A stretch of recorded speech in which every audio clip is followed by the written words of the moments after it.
I say. Baba.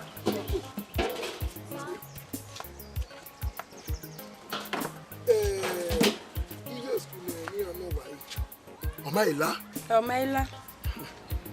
Pegayero. Oma. I'm more joy, eh? Me. What you answer? You are probably soon in a wedding. One. Of course. You do.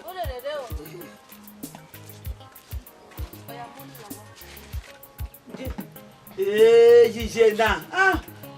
I feel where it is no daddy will not hear that memory.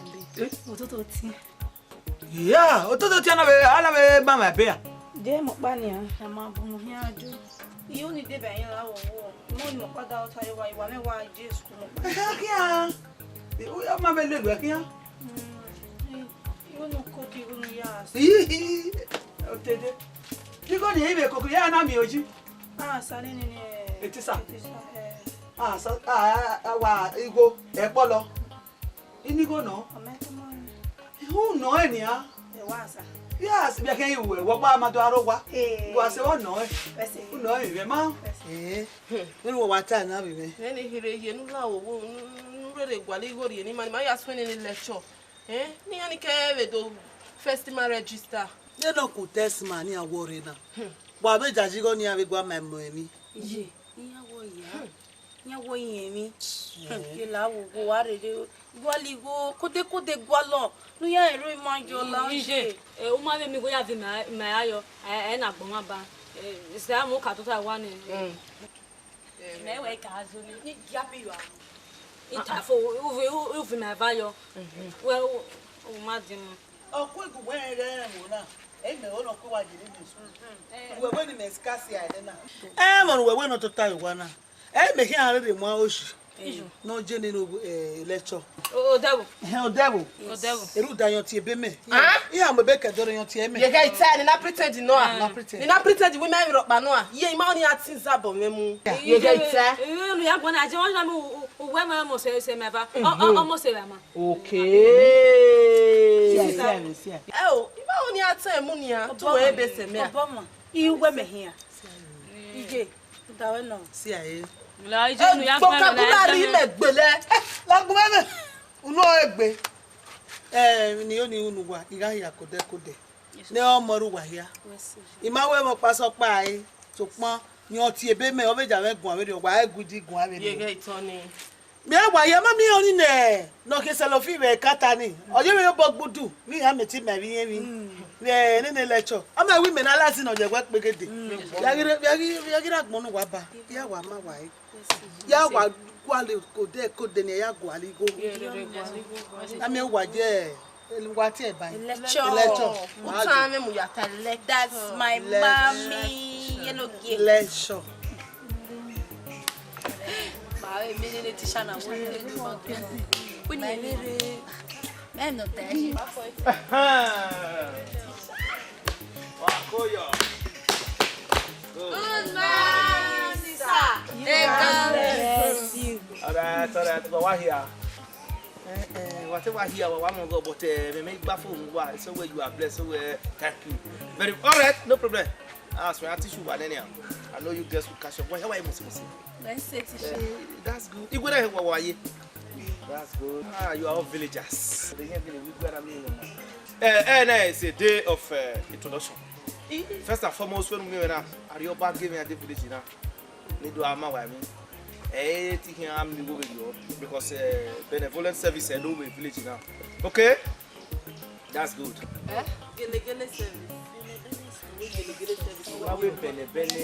Benevolent. Mama. Now that we are here, you are all villagers. Benevolent service. Don't worry, I'm my wife. Right now, day of introduction. Get it, that okay. Why not introduction? Hey, marriage. Hey, this kind of only for me, only. I give my burning introduction. Yeah, I give my introduction. yes. I will start myself. Anyway, Uncle Tesma, Emigare, Fo A.k.a.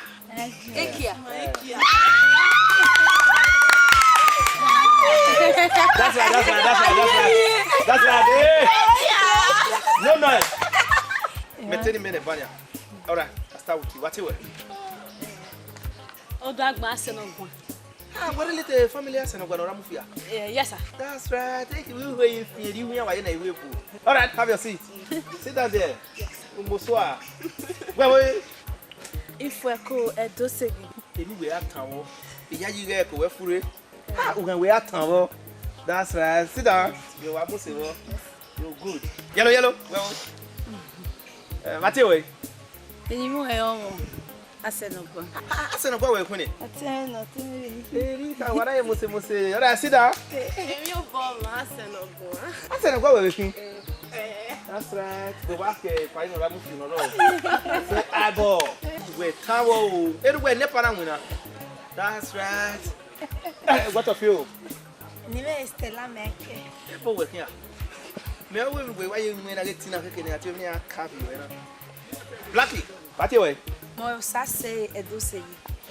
Say this again, I'll tell you. oh, Sassy, you almost say where you are going to sit down. You are here. That's good. You'll be good in my class. Wow, I'm with best. Thank you. Even though I'm saying now, I get who are in a video while cooperative to your village now. Wow, why just studies in Amawa? You are going to enjoy it. Nice. The day of introduction, no teaching. When I'm going to ask everybody go home. Thank you.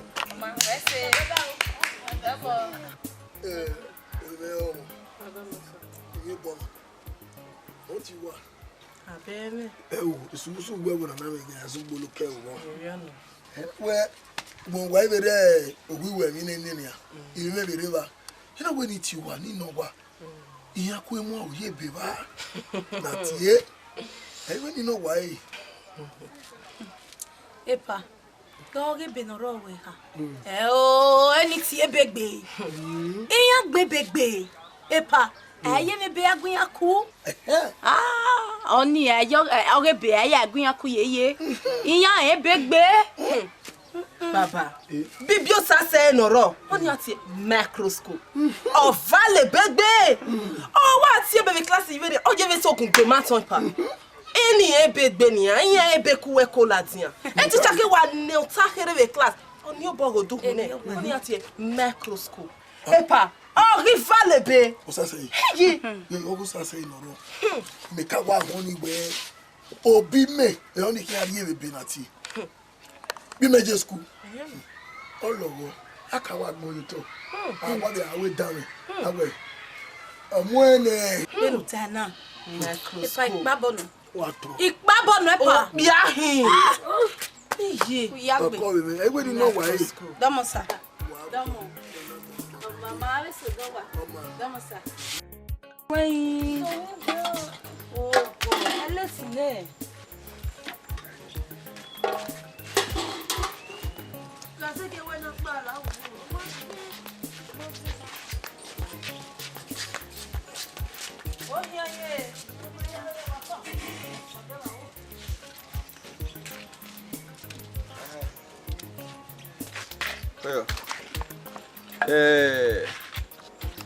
Already no Uwadiae when you get already. Cabo like already video. Who like over the video? Oh, Why when you here? yeah, you know me. Fine, ma be mo. Me. Who when? Wale do me. But now Jamia. Oh, yali do me. U dog ma for dey give her. U genye mo ka bon. Only domino. O dey kere yo me. Only domino. U yo he wa gbon. Ma we ma let never school at me domi. Bere ma koko ma ba. What boy le ni domi agwa. If you kwa yali domi. You will only do me up, but not there give her your. No dey kere ho me. Follow here me no. My setting for in short, my give it.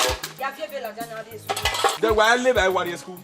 My easy video na you try. You might understand. Eh dia u. Asao. Wa hidu gbe me wa pa. But then you go gbera. Uzwa. Any teacher wa ma se me a. You wa le ba me. Wasuo. But then you go gbera. E me po. But then for one day. Gan. Wa kekele le wu na wa rush we na wa ina se. Na rush we. To wa mu. Attack. But then. Yes, well done. Look, yeah, O ma be wu yo bo ni. O ma be wu. O ma wu e mo bo. O ko pe wa wa. I live up a wara. Wọ́n gbé lu wa. Go wa mu da ho me. Go here. Wa koyo sase. That's what my baby uncle. They are good. Uncle Tesman. Away, if I be my woo, I'm with your book. More to you. No, if you cannot get, was I say, if we could. Dig in your head, baby. Whip it with her. Oh, no. When you know it. Oh, no. Don't go there. We have measured on here for a measure a couple of a flu. Okay? We don't mean any I thought you know, Albara. Baba Mahama will not lily mamma. On your slag. Any valor. You know? We don't mean I. I don't know what the last season. When you are on leisure ass. Olodo are re. If I won't be away. Also, a zibo. Yeah. You want to know? Oh, what a frabagated imitated. Nepa, don't me where. New Year, any at all. Sase. Yes, uncle. 2 raised to power hairs plus 2 minus 2 plus 8 equals to minus 2x. Am I so about your before? What a answer. What a answer. We may tell you, gay. Anything mathematics, I beg I came with the question and answer. Hey, you salute boy. Oma.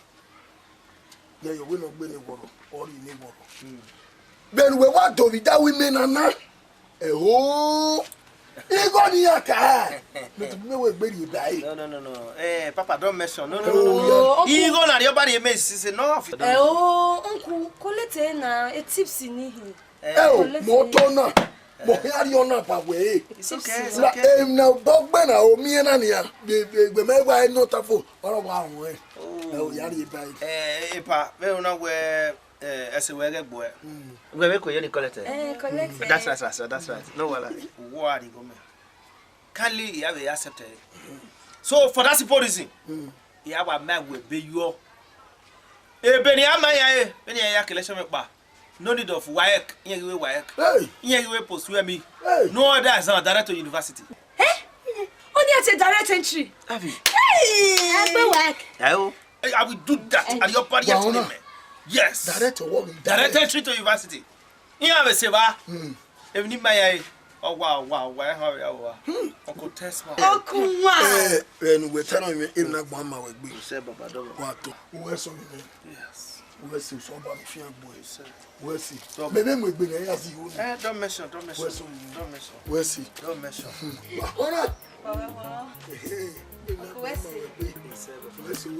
Class. Education day. Bunu ye no we banner. He would was spell it. Don't let it spell it the no failure. I will hear fair cocoa way. Who do money or no? Baba na ye wa mogbe. Yes. Good. Oh, Uncle Tesman no ga wa we damn ready be kan here. Right away, do not set spell it. Happy wa. Good. POP. PVC. www. I already next in running he will spell it application. Okay. POP. PVC. What about it? POP. All right. Spell Joy. Hey. Why am I going to? Hey, Benny Tomu, you are. Are you? Nami. What are you baby? The one who told me. Eh? Oh yeah, what back baby? Ila ngorwa. Wawe. What a flabbergasted. What are you? Benny Muye baba na ya. What you told me? Hey, man, in my class, are you crazy? Eh?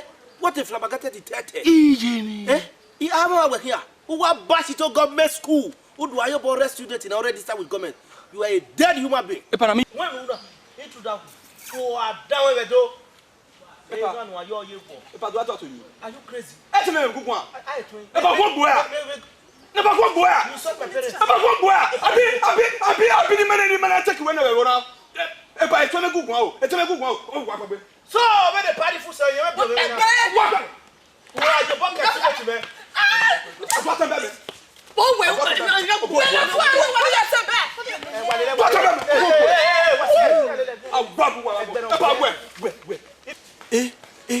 to you? Epa, do I talk to you? Who am I? Are you mad? Epa, go to kill you. Go tell your father and your mother. Where are go to kill you? Government. You are mad. Oh, come on, Beluwa. You are useless people. When we were saying you are useless people. Where are you? Say you are useless people. Who are you? Mo Nye do yekeji na amela ya mo pa una. Ekeji ogbon o me ne chema. Ah ekeji ayereme. Ekeji ayereme. Otana na enye na ye be mi ado awe class 1 na. Una gogo. Epa, I talk to my brothers. Do I talk to you, Opa? Ogbogboa. Mo be we Morocco mo na equal to your brothers. Ogun kan gbo kana. For your information. Here Akamari Opa where only Morocco open. That who intrude the last school when at intrude. Intrude that open. Epa gunwe. Daddy, I don't want to hear you, man. You go na e bet ni ya fam. Me have we your papa. Very well, you are useless people. You are useless people.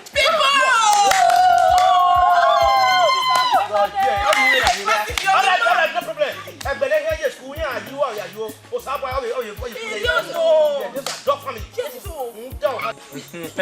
Go your when we start class now we was soft say. First you are move. Oh, cool. Oh, where come my way? Yeah. I was telling you when I where what myself? Go where I want. What? Hey! Uncle! Is equal to 0. 0. Honor Rezi. Honor Dioge. What's I say? Honor Rezi. Honor Dioge, uncle. If I were Rezi funny, uncle. Why is it? Why is it? Why the power in your uncle? Come on. 9 raised to 4 3 is equal to a no one. Uncle. Come on. Uncle. You don't understand mathematics.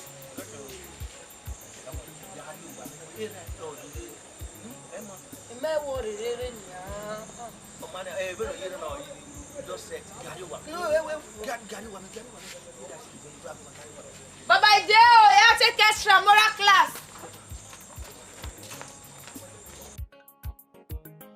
Yes, class.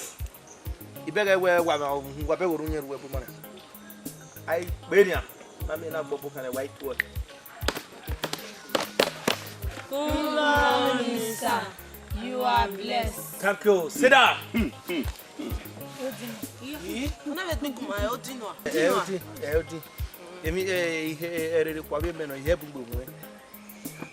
Arioba we nake ye school avant va mi wo ena we afie e curriculum we re Curriculum.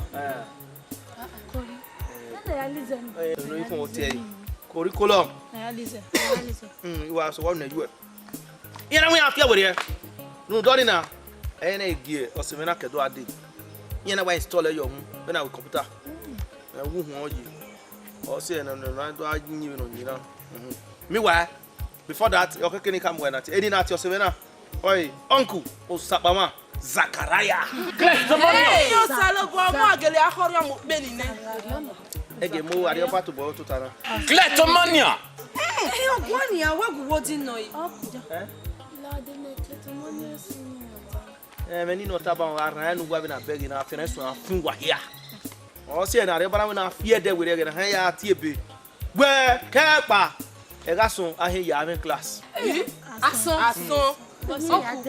Okula we bu o. Wa do a teach ma wa so why ya dege be na gbe. Government I want paro no me nwa sari oba. Oze give aveni amuke dori na. Awo na no ro no na ere original age. Government of you awo here na bio na yo. E dey wa mu owa to boy switch wa banya. So all say na we family by family akan ya teacher igwe we ya. Yes. Yeah. Oh, I said the class as well, but you don't know what. Yeah, we might wait for Eh, to me. Right? Ele shima you know. When I go na the asset of one families. They said they were yari. No, my tea is in here. Not at all. I don't know who are the the who you go. Who I have most of who a bit back. Who I have our Benin. I said up by you what? What? Well, oh, Sase. What 20 cent they were higher class. Me were well from back. Kletomania. Where we feko was out me we born a affinity. Where we welcome back after Sunday service. Sunday water. Class we can are in susu wo padu. Kleptomania. That's it. Okay, now food. You can go home. You are prepared. Eti shani adari reni. Omo horion sa. Ka wo ehun. Me wo dino. Oye wo sa. Me wo dino. Ayi wa to eneni. God bless you. Oh well. Emily ga no we. Hey man, egun a. Abi ti e ma te pa kan ri class. Then me na we gbe pa ka mu mi ma oni ya ri me ni. Ya ni horion o. Ko ma gele horion mo pe ni le. Le zakaraya. Sa lo wa. Ye. Ka. Abi dolevo. Onya je. Luga ime ye go. Bolo. Heu. E ku wa mu me wa. We wa do ba wa we ba do kan ni wa. Ime mi no ko ni wa bo me na wa bi olugwa bi olugwa he ko wa. Asi e. Omo ke imagbe. Iwa de baba. Ibi edo sege. Egbedo sege. Ebo de unya. Iye wa zebo.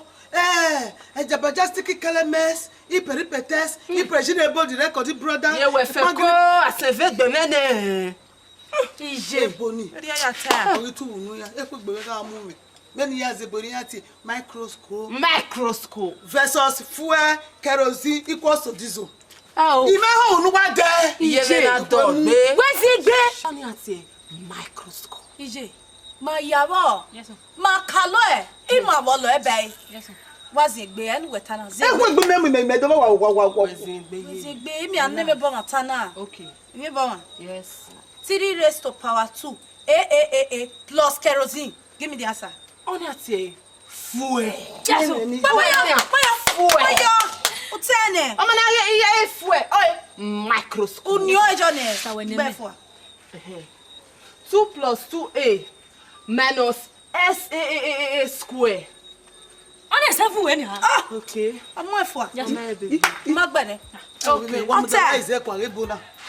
Yo ni mi eze ya je ki wa ko wa so ya buku. Balaye Baloyo. Balaya buku mo je balaya. Baloni yo. Nive no water na. 3s square plus 3 minus 2AAAS. Ani e menos 300. Ya wa fi oni we pesa. O wa me o e. O wa me o e.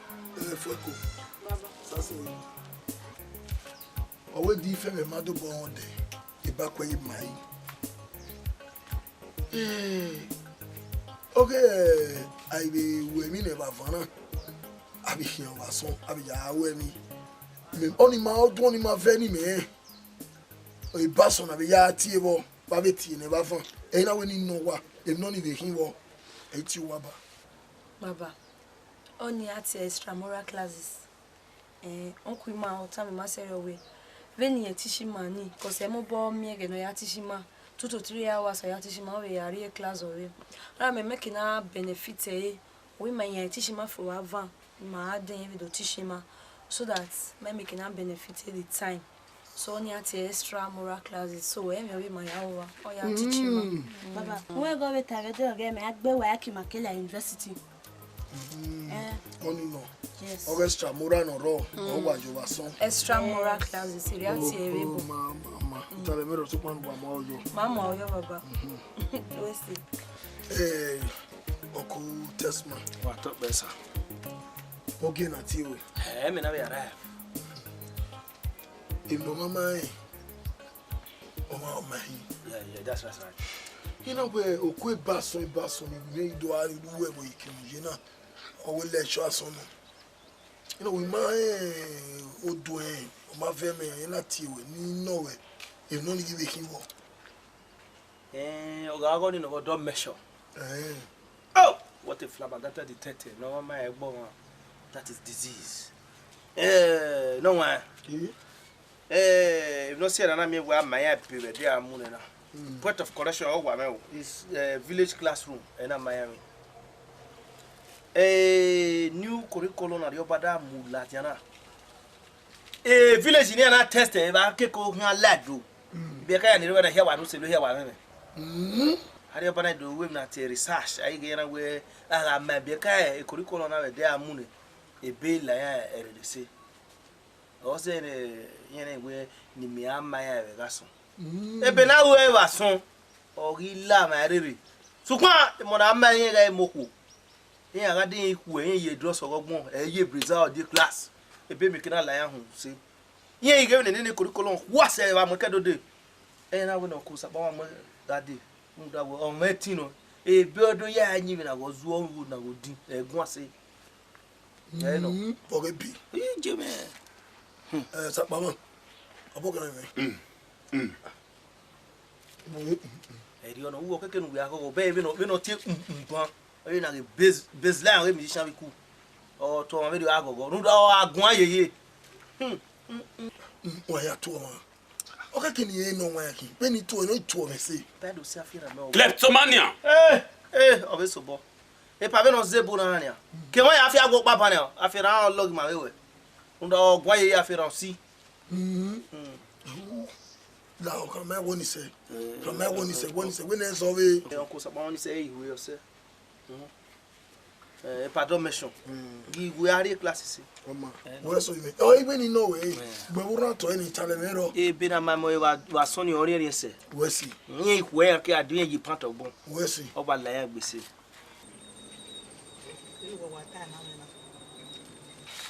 Ye no, ri Miami o we so ku me ha mare.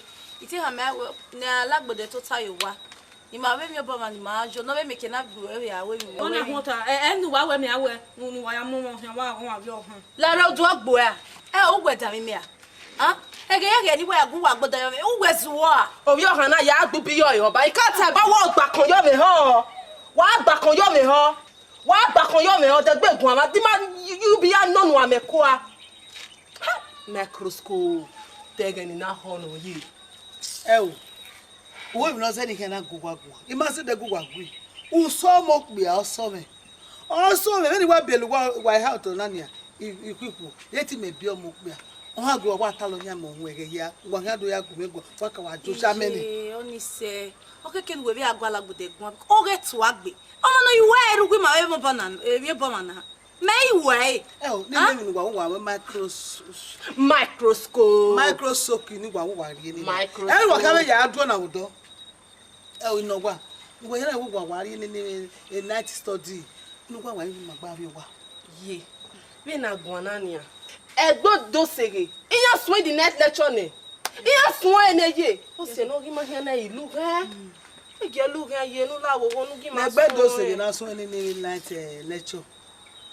Mo gbo wa na wa bi o wa ni ko wa na mi no digba se na mo pa be yi wa bi. O ma logo ije mo pa ibi o na ina gogo you know. Wa fun ru ga bi han wo bi ari o ga extend mu. Ije wa ro mama. Etisha ni we. Oga va ka bo e yo ma ya ka bo hemi. Mami oga soni ni marie ba soni. Next study on your fiancé. Nene okutesma eri yin wa yin yan wa jaji yan ti gele wa ma wa yin. Je. Hey! Mi gbe. Eze de Tony. Oga vale bebe na even na bata microscope. Ai! Oh, microscope. Egbo mi wa ya wi e wa ma ekupe wa. Oke wi enu. Ya bi o. Minus 3s minus 3s equals to 33. Talk your own. Okay. Sister, do you know that plus 2 minus 3 plus 10 equals to 41? Oh Lord. Do you also know that 8 equals to 3 minus 2s divided by raised power 3s is 33s? Sister, Sister, do you know that 2 plus 2 minus 6 plus 10 equals to 8? Oh! Rerusana! Otina! Otina! We go to Louis. Morocco. Why we are the S boyfriend in S minus S. Why we are my S you know boyfriend you know he answered that we tell my ex boyfriend find my S where it total man I go where quarry and you here what you want. But you tell me ex boyfriend there. I calculate S when I have fan S raised to power S fan S whatever boyfriend. No my call S raised to power S plus S. You find the S the only ex boyfriend you want yes. No man, you look for X. S I got the X with mas okay. Mama agbon when you what? So you be anaka friend mu fo ne. We see ne. Why see ne be una adi wa yen we o ha me. Ogbode. Wa do ri la yi. One nia. La one we are here oh wa maso. SSS ni ari job and we na yaka. SSS ni we na yaka. All the ex-boyfriend here do man at all the ex-boyfriend here. SSS ni. S plus S minus S, family S. All the ex-boyfriend here. Oh, damn one. La one we are here by. Ite yae. Guy, then he call you go here dag me yana. Go call you go. Be me a go as ye ko yari ni go ni lo ma we. Ogu bueno ro. Iye ke nu mu dag mo we ni. Ye yere ne emi yari ji e hi ro we ni. Iri go ali go mu gbe mo ro ko ju oto. De ba wi ye o wa si. Wo si. Yali e ba e yen ke ba do. Wa si we awe ba. Oma. 3 rest of our S minus 2S. Try.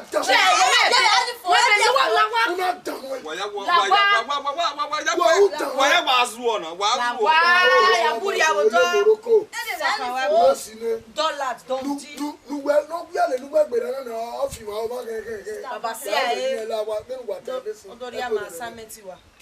X minus X equals to X divided by X. What is X? 10S. Oh! Tap for your brain. Class. No. Yeah, you want me to biology. Biology. A topic in my hand, one can biology at a microscope. Microscope. No, I think define it at a microscope, mama. Obama, my dog a family. My baby. Dog. Oh yeah, go ahead. Microscope. Tata. Obama, Tanya. You put me on. Tata. Total, get where I'm What? My own class. My own very class, man. Uncle Tesma. Oh, my was on a con. I don't buy many years. Gay? Yeah, we always scapegoats. I would discipline you. You can't live any way. Yeah, show a blue, black, and red. Tishala. What came up, Papa? You need discipline where we're what? Yes. You go where you walk. I am where. Tisha. Yes, sir. Why is it reckoning? Discipline where they were. Right now, any question? I mean, debt bill. One of my debt bill. But yet it passed away. It passed away. You had defined him a year. Microscope is our mother. When I have Adana, now you will not then you have a guy. They cannot pay.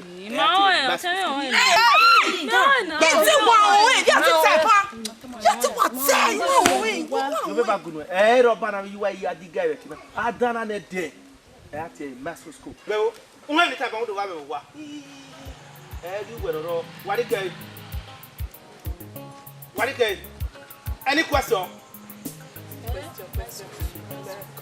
Microscope. Arian Buba. Yeah, even he come away. Atu bunye. Ya gewe. Ijopo do ga ya wa gewe. Won. Asigban lele dado ya ko ya kian. Vebo na asigban. Asie Morocco. Wa ize si emeji. Gola pa re gu e gan ju obo. E mu wa re gola pa. Agbota serio. Owe o wa yeje. Ba yo ho ma mo ma mu jo ho ari eki. Owe da ma ibe kian si ho. Owa mo bu yeje wa. Asigban. School ya omajo beja awe bebe ni tun be we ran wuwe igban o ka sile le ramirikan ira wa so gba agbora ma tun ba ku e gbogbo Benin ajo na yan do ki o ka ki loko yan ni mu na be dede upo no kokko ya fe bedo una o vie mu ya ma ojo bono ebe ana mire yo wa si wi awe ma gbo asi oru e ba nu asi fitan Ewa mebeje wabi bueni avi premature shadi ajowana abi monene rabi yan asilere owana mebeje umemi ele so ri beka ni ari o iwa mudena wo mi han mu beka na ri ya gbe yan career una vi yan ele so baby ele so ason ni ajo uhin tania owo gbe ni me asi ya asi university abi obo we me na ri nba na gba bege ni won be gu emere yo obo we na ri ya ya go alternate for ekonoro obi o hane won ti gege na go ti e na iwa yan yebe popo no kwa to idele yan pion e bo gason yan pion wa gogo yan e ni ya curriculum ni awe ba curriculum na ba we ba so we na ya ka curriculum yan curriculum bene e on ko yan do ta de wo ke I won't even fast so I will. Where are you? A curriculum. A curriculum were having a dinner party, only me, no man money, no man, no young man, maybe me was in a Jamaica to Agrippa to no, Mary way, are you away? Here, election at the Becca, like Bella Simon, win me what Polosena. Egelemo. You know, go, I don't want to. Come Italemero. Italemero, Massaria, love you. I'm going to Yaginani. Why, no, she?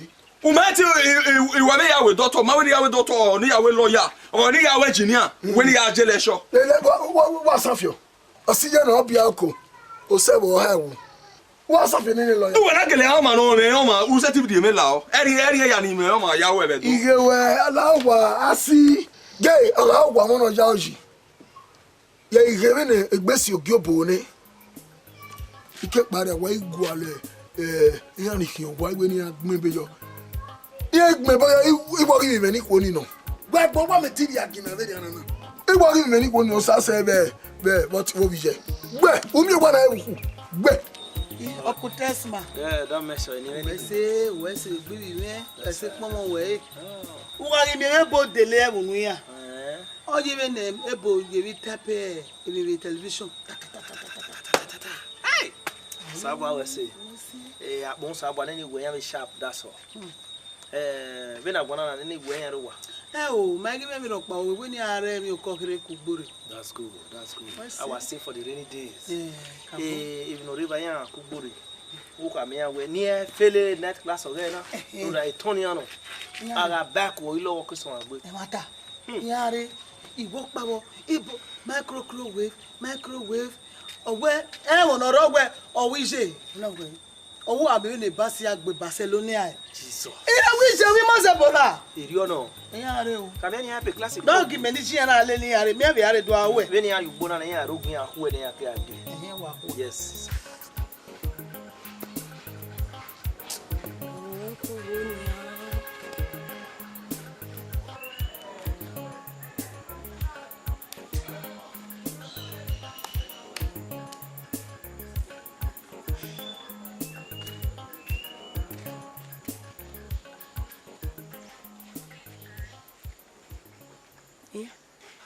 Sasa ubiawe mwana no nanu motoge wow yeah why biawe mai we me we etono ge e family oga se no gwa o rebe na ha ugodo overtake ma eri oji asase na o etono e family ase no gwa siso kuma itie we no do take it on one night a family ma then a pet we so logi na why your pet dey tear ha e pet won yan a party we also lost say anywhere here uje onu letoni we ogere ana mi owe ogere ana mi owe yerujia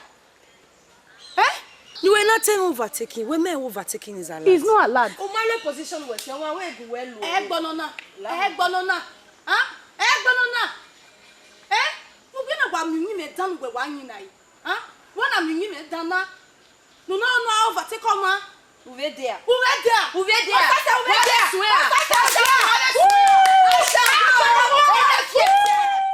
Yes. Guy, na I be na ma wa yi. Be ngwa ngwa hwe ukọ gwa azaga we class was abo kan zagu gwa Jesus name. O wa come na plan o zaga me school na reba mo yo bo. Holy Ghost fire can dey your hu. Bere. O me gbelu wa gilo gbelu wa ya fefefe. Are you people crazy? E class me. Igwa wa me. Information over me we wa igbina ye slot. Both the young and the old were here for no men were there to igbina slot. Me no guy position we become we egbe we me did that complain? We were here to egba wa bo. Dey na enjoy everywhere wo. When you worry do go wa igbina everywhere we were do no we sunu edu watala jan. Nho but right now oh ma come on when you no ri bo gbara ni ata we na e go go o balaja mu. Oh ye gwa. He said yes. What when I? Why here we are? What we are so why? Gay, when you go gonna gay, when you go gonna say, Kede Monday Wednesday. I said, go family on ya. What by going to see me?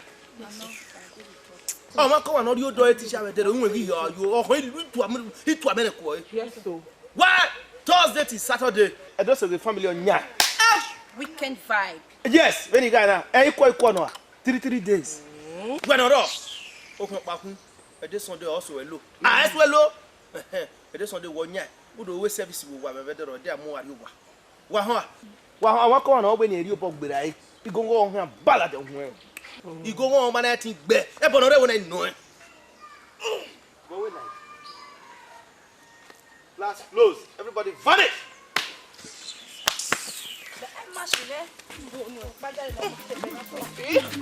Where you go? Why you are going to deal with you all one by one? Me, Uncle Tesma, e rare fo, e kia. E bonica teaching you make any by many. Era mo him. Why you learn?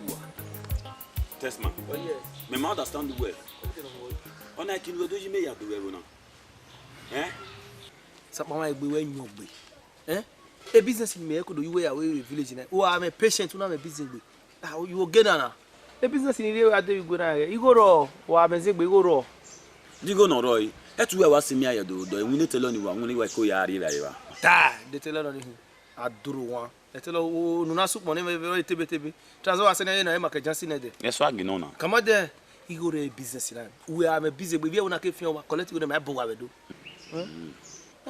De okwo no. You are built about when we go. Anyone of boy me come man, I'll run for you. Okay. What we booking in here una you. Test my if I who we Uncle Tesma. You got to work with Sabawa. I didn't bad in a radio and way.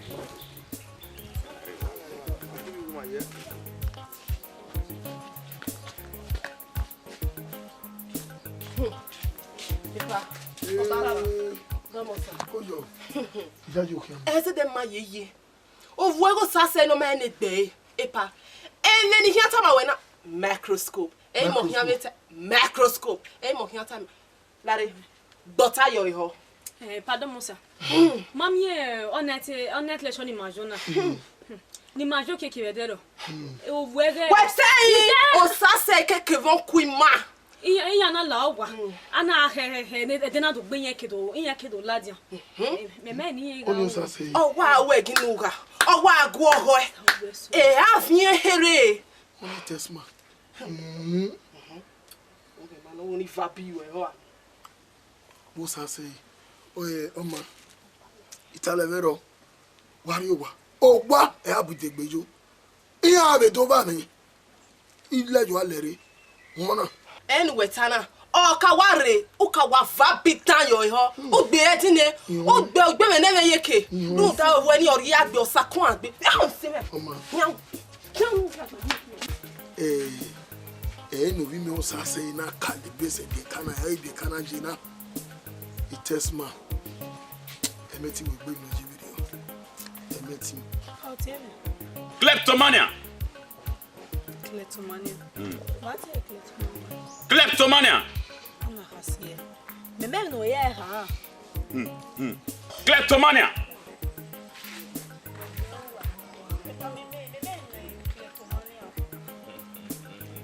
Kleptomania.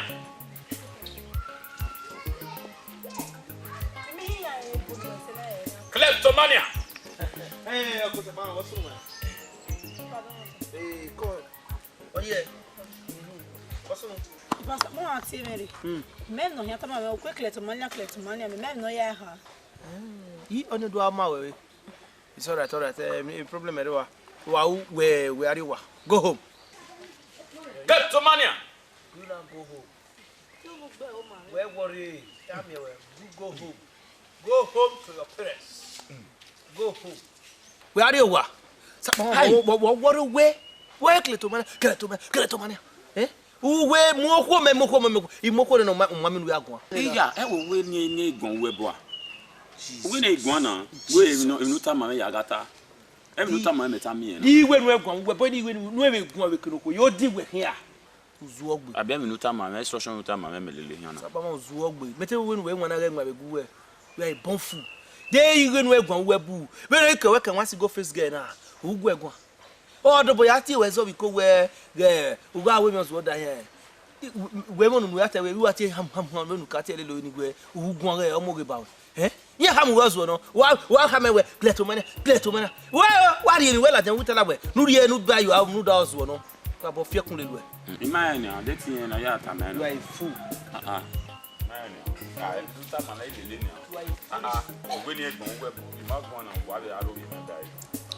Class. Na mathematics. Ma we. Unda ben ke ma wa mi. Na e da do ga very wa. I make menu e be ko ware. Na we mi ado ya test wa. So mi ka ma wa no do wa yan sare. Now you are. All right, question number 1. Question number 1. What am I? Yes, sir. 2 raised to power 3 plus a raised to power a plus k raised to power 2 is equal to 3s. What go on there?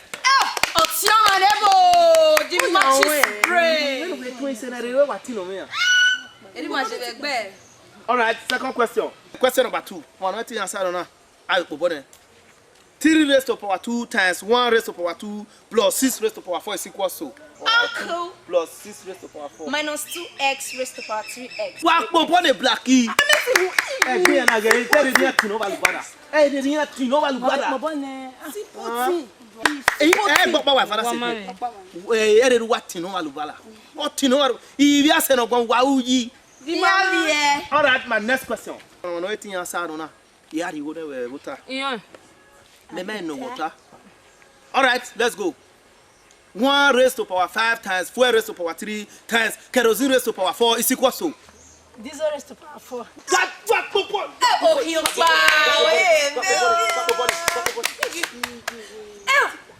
that means what here for because I read what tino me if you say no go e bi no wa viore class o kokon gbe o say why tin answer question no see you guys Kadene na paria.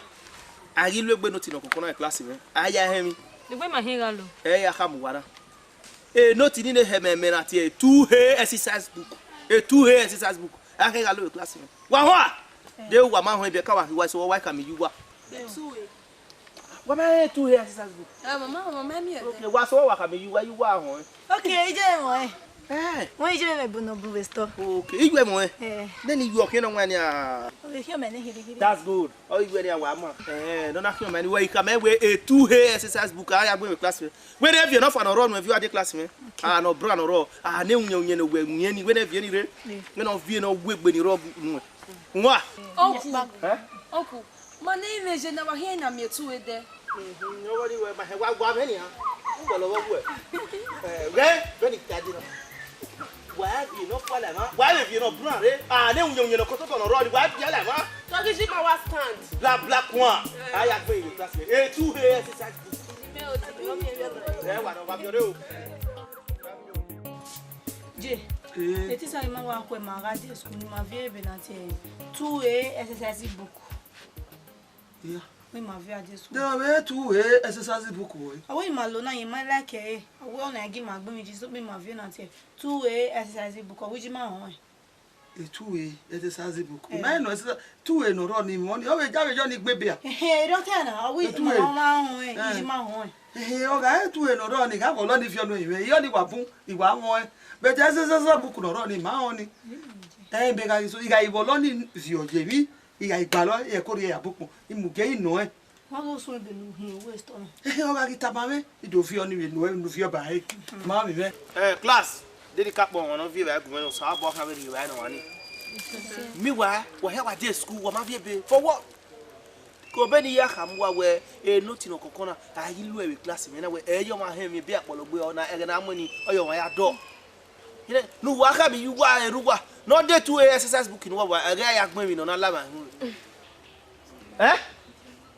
Uncle, Aguio, iteri go ne no ri ni je no ya vie tu. Na 2 exercise book you won ya. Eji ma wi yen 2 ni an wo lo ni ma. Oh God of heaven. You win man that 2 exercise book. O ma ye school. That's right. We don't win. Isu ma fiore a. You agi won. Ije wi an to boy fiore wi mo pe ti fiore. We TV 2 exercise book. Eri opolo a. All right, ma ka you are ma ke gbe mi. Yes, something I can do na because me ti ati so wa agbo na mi yu. You are na ma ke gbe mi. Ba le se. Gunu e fi me. Wa to mi me. Wa ya bo gbe. Good morning. Mo.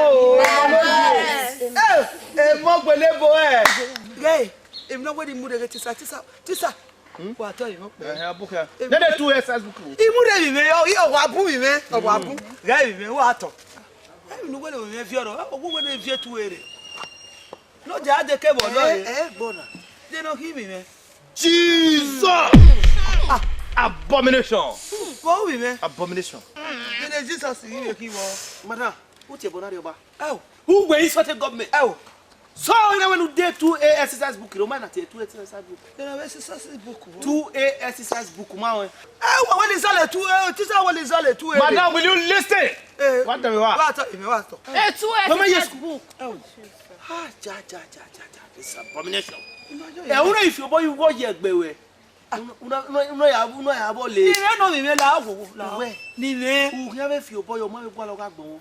Una bi re ki gbe na yebe. Wi. Ni me no me ki e de ne. Bere na ya gbe to se ba gbon na no ma ki de. Una wa se to ayan.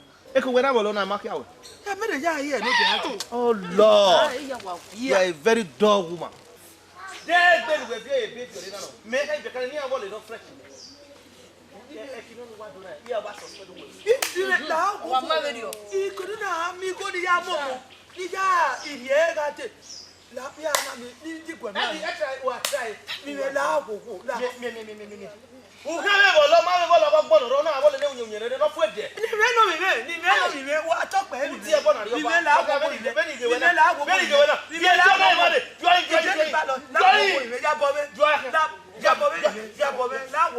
La umana kwala ya aka me comment ni amwe kejire o la wo mi la ya bo me madam ahia ya bo me ni ho na egbu ahia wese la so bo me Madam we tu ahia. Jesus ijobo eche bagbe ijobo eche Be wa ko rete. bagbe ye be na mi egwe iru e onyu atosi no nyina o ihe e fi boye je egbe no wole to la jan ona se ni maniru ayo bo pa na yo bo bie ni na eku no ro bo pa ona ya vie no bra ne unye ona vie ni ona vie bi ade de ba no fo o no ida be se o yiwe ma be se gbere no ku e ona bo lo ewute wi aro ya vie ne de gbona vie bi ade mo e class me ya iwi a e bread be mi ne re he na ge kolo e fi weri e ri kolo to ye bi ya mo ere nho a appetite ni ya di be na iwi ogbere E pardon wi mo ne bread re na wa. e be agbo a i ka ma ge gun e ba se pe we wo pa ko kana arewa Oh, ya bo. buye wa ya gungo e ba ni ate ni appetite ni ya di ba o phone igwe do gbe food Teacher fi ore du ma e. igwe gbe me food appetite Fi ore du. Yeah, Garias. 2 raised to power 2 minus 1 equals to 2 is what? 3 Then I 3 years. Wa gwa lo hin mi wa wi. Emi ni ma gwa lo hin e ma dori obo. Ke mi e fi to ba van. Ebi we na wi ma dori na. O. Bana mi ewe etun ni ma no ni ma ya je next study. Wana le ki ma hia, wana hia ku we ko visual na mama na. Ija, question mark. Me onkwa. Me wa hia no ta. E timetable wa lo. E tell me man no ku teach ma next study. Extramural classes. E ma na hia. Ma marry time wa. Oh, come. Ile pet wa isology na nia. Lare doi. Lare. E fila kan gbe me. E penti yon solo a, e penti me. E penti mo solo a, Kon le ye gbavunu ma file kwa. E pet wa eva ha. Then your isology. Microscope. No scope is E wo he. fila kan gbe me iwa. I mare do no water. Akomo gbavunu ma file gbo e. Microscope. Oscope is wo he. Oje gbola. Dem gbe tawo na o ta ma wa no wa ye boy agbohun e gbo. Ni ya re pan, imaku we gun. So if you begun me, no egun me fa pi you. Ida if you pe gwe wa eti. E go tell me go. Microscope mudia. No scrub. Me we swipe. O so we. Ya do twen na. Who try? Ya do. Who try? E fi e dia. O se dia.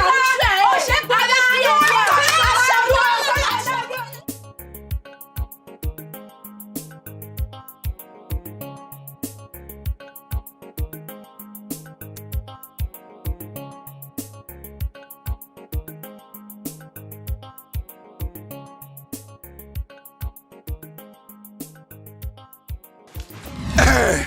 Ara ko sa ba wi mi o wa.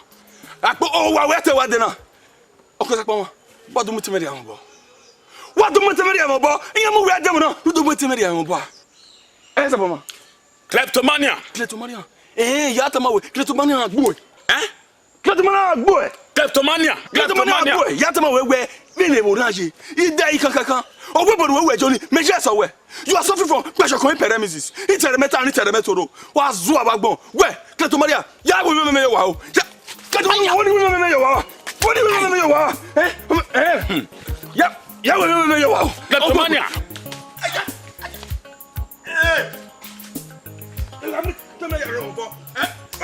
Kleptomania.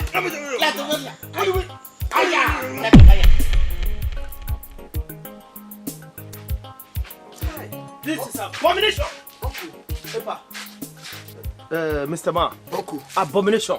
What's in? Abomination. Abomination. Oh, you wear no man egbe. On agbari oba. Eh, teacher na oba gi ade wona. Be boy na me tin say. Uncle Sabama. Oya wo we na ba gbe. Ba gbe fi to mi no kon. Oh! Ona gbe. Ari oba le gbe na ni o.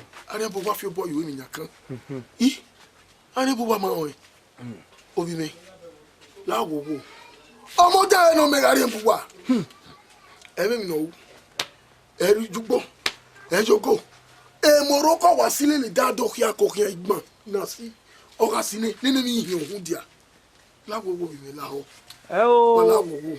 Ohun na se Morocco na se kuke. Ohun he we ari oba yin lele we business na ari oba yen gbe. Ma igwa in look at the report my money because of who you are, the community now. La wo wo. So for that reason when you do about my marry wa ma buy wona re. No me ma teach we wona ma ka ma oba work with ma we wona. Kleptomania. Ari do na. Who that curriculum na re ba fisi your home na fisi computer. Na re bu wa ya gbe. E here like hurry na no teach with. Ma pa ari do na ma pa wona re ba be ma re do. La ho. To bo we ko pa ma be we. La wo wo. Ogare ya yo yin gbe ikun. Better do. Ya yo yin gbe ikun ya kan me we o ma ke no ya fi oboji go bari oba o ya fi oboji government. O ya le gbin na. O ma ke kan igbari oba. E ma se to make amare ba we. Me no me se Morocco ba e cannot belong in a place here ba. Yes. La ho pa ma we kin. And you consign you. O ma ke ke video la. Wọ́n gbé teacher, wọ́n gbé president, wọ́n gbé doctor, wọ́n gbé lawyer because teacher ma mi, I mean here pa. O ma gbé teacher we wona awaro. Kleptomania. La ho ni a. La ho gogo bi. O ma pa. Ibi mi wana ku mi na ti gwenu wa. No, don't mention. Uke ima. On ya be yari ho ni ya me na da we pa. O ya be yari ho ni ya me na da uke ima. Ge, e no ze we me hian yedo. Oh well, a benefit. No sase ever 20 ni my va. Ma gu ye we my hair ka marioba. No da yin am motel be ba we can sase ever 20. So for that policy who won nwa. E pa won we. We so me. Won We see. Kleptomania. We see. We no gbe ni na curriculum no ro won here line ni. Ya ma re wa ya gwa last block ya for gari wa. We see. Ari bu wa. Agwa mi la e ti o te. I'm making no tell you what we are. Mario Park government. Oh, it's a boy, you bear more Grammy Bulakba. Oh, have a little Magbina, a baby Abuna. You want Mario Park here, government. Ah! Yo,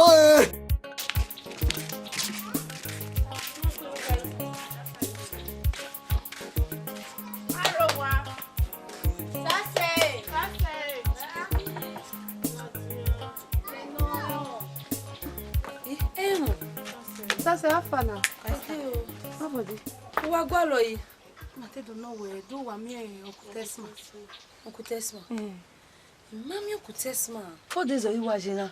Imeya o ro na kan. Mete mi aweri o esaji wa ni we do no we.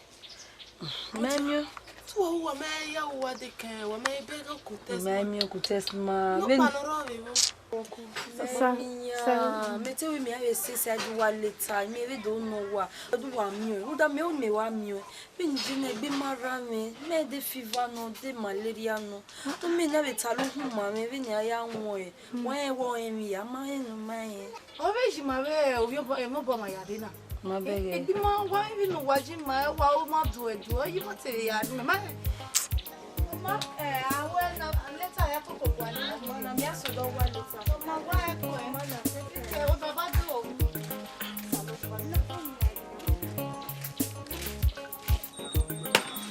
How?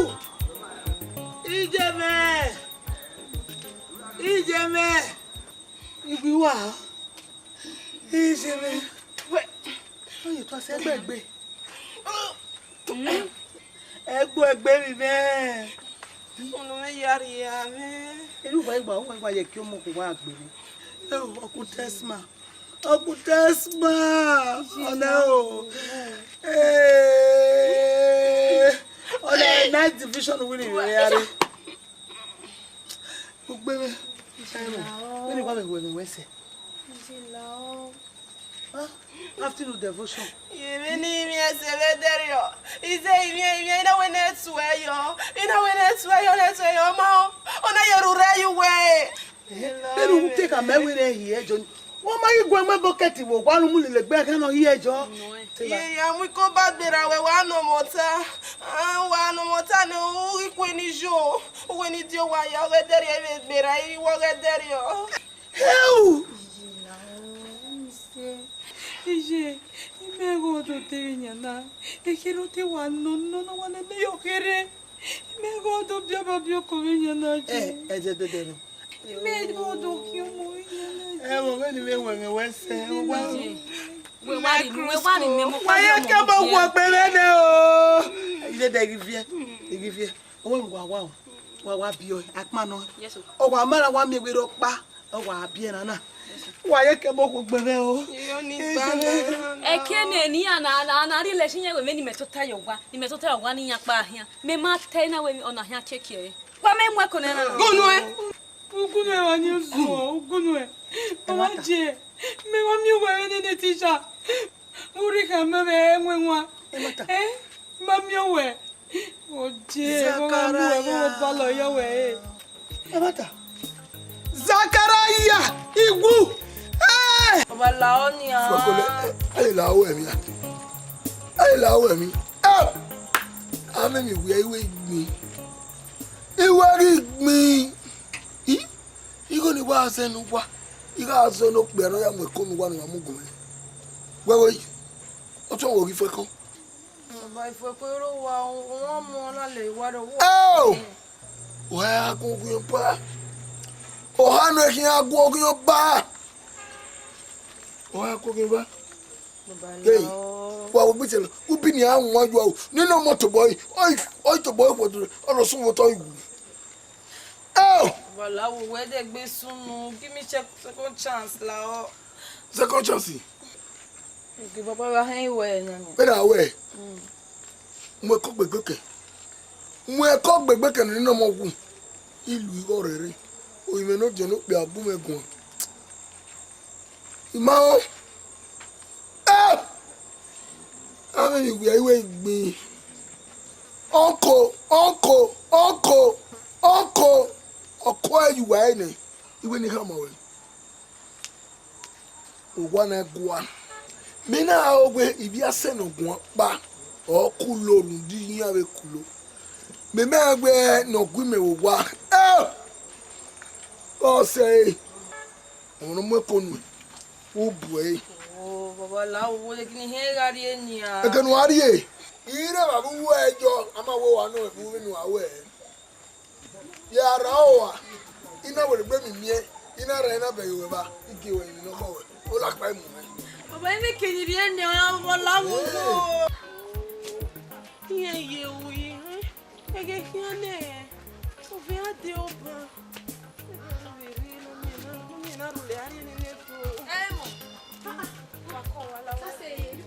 Ngena ke boki abiri na e. Udile o ma gbe ni a. Udile gbe ni a. Wa ye usin. Wo be tave dere we dore. Wo me me je do de. Iji ma ga ke ma bo ke na rule ahia ve na mi na verere so go. La oge gwi era mo give un. Se ge we Mo abiri na ta lo gbe. Mi se la won e je bubu en ke ni ala yo. O de na lajo won. Yin kini. Yan ge ma yan gbe okoje o pe primary school wa ni. So ma se wa ni ma ne mu e. Ya ki on ya ba ite na. Eri ya ha ma. Ge su ya. Se mo se